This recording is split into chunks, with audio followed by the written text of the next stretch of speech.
Dreamweaver, Chapter 15. Guardians Foiled. Are they in there? Steve asked, staring at the gray brick walls of the compound. Most likely. See that? Missy pointed at a tall structure resembling a silo. The tower? He asked. Yeah, that's where they execute people by pushing them off. This one's not as tall as the others I've seen, she mused. Steve gave her a nudge in the ribs, and she yelped. Stop being so sensitive. I'm not talking about your friend. What I'm implying is that the detention center is connected to the tower. So we need to get in over there? Somehow. You've done this before? Steve asked. What did I tell you? We're going to get your friend out. The boy nodded determinedly. What are we going to do then? Do you trust me completely? Yes, just help me get her out. Alright, all I need is for you to get into trouble. So go steal something and get caught. What? His brows pinched in a look of utter dismay. Get in trouble like a street urchin, but do it right. Do it in front of someone who would give you a thrashing and hand you over to the guardians. Missy reached into her pocket and took out a very small key like the ones used to lock a jewelry box. Quickly, she looped the fishing line through its ball and held it out to Steve. Tie it around a tooth and swallow it. This is the key to the cuffs. Where did you get this? Don't mind that. Do you remember what I told you? Yeah, but what about the locks? If your friend can do what you said she did, you too won't need a key. It's the fetters that are tough to break. Now at midnight, even if you can't see the clock, you should be able to hear its chime. When you do, get moving. I'll be waiting by the courtyard. Missy. Don't worry, kiddo. If I don't see you coming, I'll go in and get you myself. Missy smiled reassuringly. Now shoo, go to jail. She pushed him into the streets. He turned, lingering for a bit, and then disappeared. Missy wasn't as sentimental. Her attention shifted back to the wall surrounding the grand court. The general layout was standardized. She could see in her mind's eye all the main structures. Rescuing the girl was the easy part. Like a chess master, Missy thought about the next step.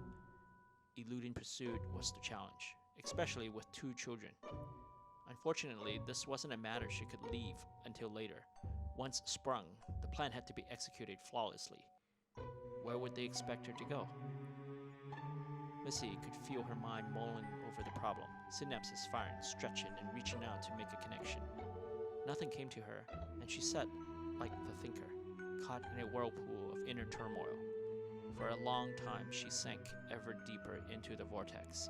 But then suddenly and inexplicably, it came to her.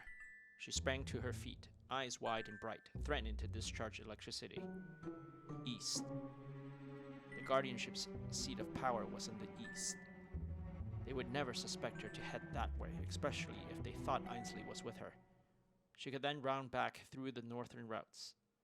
Missy laughed out loud, drawn more than a few stairs. A touch of Mariska, she thought proudly, and laughed even louder. As the guards prodded him forward into the cell, Steve scanned the room and found Lucy in a corner by herself.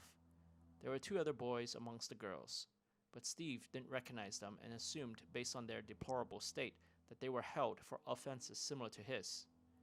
The cell was not large, but for children it provided sufficient spacing for them to spread out.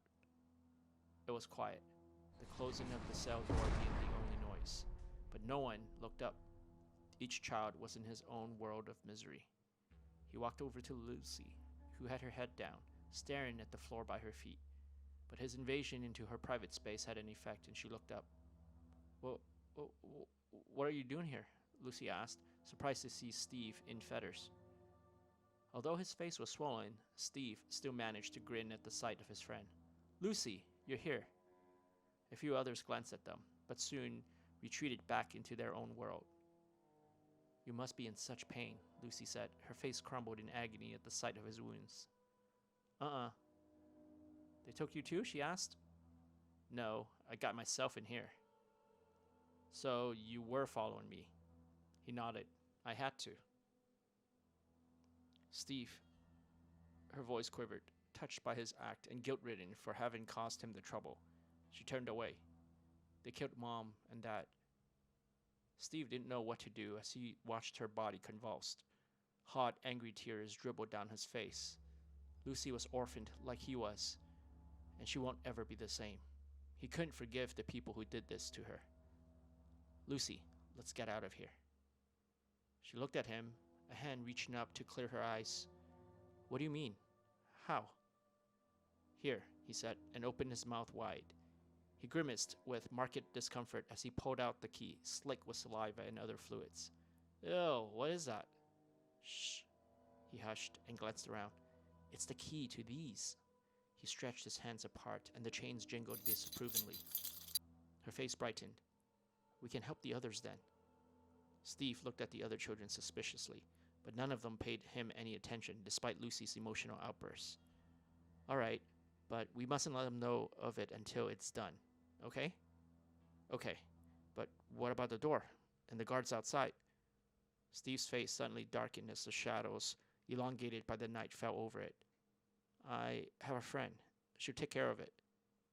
Lucy smiled. This was the first time she had smiled since they were on her rooftop, and it made Steve hope all the more that he was right about Missy being able to take care of everything else. Lucy was still asleep when Steve heard the bell tower ring. He jolted her awake. Lucy! Dad? She mumbled, but then jerked wide awake. Steve had already freed her. Taking her hand, he led her to the bars. You know the thing you showed me on your roof? Yeah? I need you to do it again.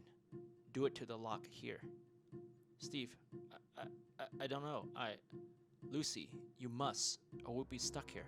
All of us. The other children were staring at them, roused by their sense of urgency. A slight murmur started across the room. Both of the boys got to their feet, and Steve gestured for them to be quiet. He went to each of the children, freeing them from their bonds. Everyone stared at Lucy, who, with her hands at her temple and eyes closed, appeared to be in deep contemplation. Suddenly, her hands dropped, and a blast of wind rushed forth, bursting the lock apart. Jubilant faces surrounded Lucy, but she drooped from fatigue. Steve pushed the door open and returned to help Lucy out. Down the long corridor was another door. None of the children moved. Steve, Lucy said, gently holding onto his arm. It's all right. I'm just going to take a look. He swallowed the lump of fear and made his way to the door. Using the metal bars that lined the door light, he pulled himself up to get a view of the outside. The guards were no longer there. Straining against the weight of his own body, Steve hung long enough to look around the entire courtyard before falling back onto his feet. He turned to the small group and shook his head, and they raced forward. They're not there, he whispered. What should we do? A small girl, no more than 6 or 7, asked timidly. The children looked at Steve, lost and uncertain. I'll go outside and see if I can find my friend. When it's safe, I'll wave and you guys come out, he replied. I'll watch for your signal, one of the boys volunteered. Steve inched the door open and slipped outside. Psst! Over here! Hurry! He heard an indistinguishable whisper. Looking around, he spotted the waving silhouette and knew it was Missy.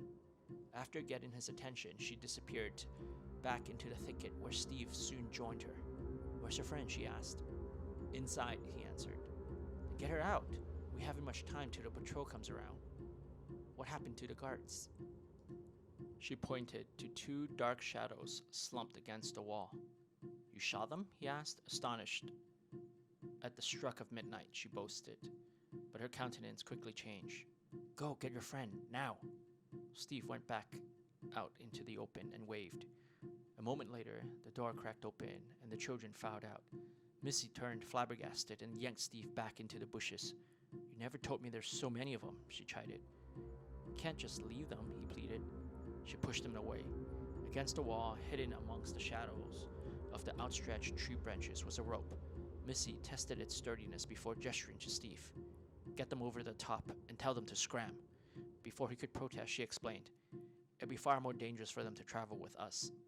Missy hurried over to the bodies of the dead guardians and placed a red armband around each of their arms. It was blatant enough. Over the past 6 months, anyone could recall seeing Ainsley walk around in the forbidden color. Content with her work, she focused her attention on the children, the last of whom was on the rope. In the distance, she could hear the faint footfalls of the patrol growing louder with each heartbeat. The little girl was small and kept slipping back, unable to pull herself up. Steve was waiting on top of the wall, extending his arm, but the girl was simply too far behind. Missy shooed him away. There was no time. She could hear the faint whispers of the patrolman. Lubbed up. The unintelligible susurrations were now comprehensible. Lubbed up. The girl was still only halfway, but she slipped, letting out a small yelp in the process. Lubbed up. Missy lost her patience and reached for the girl. "Hold on to me," she whispered, and placed the girl on her back. The footfalls clattered and echoed against the wall. Her heart raced against their every step. As Missy swung over the top of the wall, she caught a glimpse of the man from the corner of her eye. In another instant, she was gone.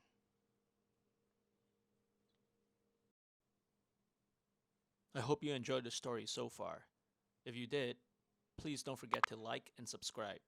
It means a lot to me, as I'm a one-man show when it comes to writing, editing, and producing the audiobook, complete with sound effects and music. Thanks, and have a great rest of your day.